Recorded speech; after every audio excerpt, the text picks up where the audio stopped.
পরিত্যক্ত ঘর থেকে পচা গলা মৃতদেহ উদ্ধার করাকে কেন্দ্র করে চাঞ্চল্য ছড়ালো তুফানগঞ্জ পৌরসভা ৬ নম্বর ওয়ার্ডের গোডাউন মোড় এলাকায়।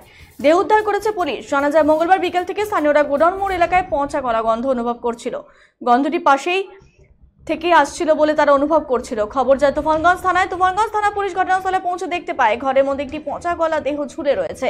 সারা শরীরে পোকা হয়ে গেছে, কিন্তু কোথা থেকে আসলো ওই দেহটি বা ওই ব্যক্তির বাড়ি কোথায়, নাম পরিচয় কিছুই জানা যায়নি এখনো পর্যন্ত। দেহ ইতিমধ্যে উদ্ধার করেছে পুলিশ এবং ঘটনা তদন্ত শুরু করেছে তুফানগঞ্জ থানার পুলিশ।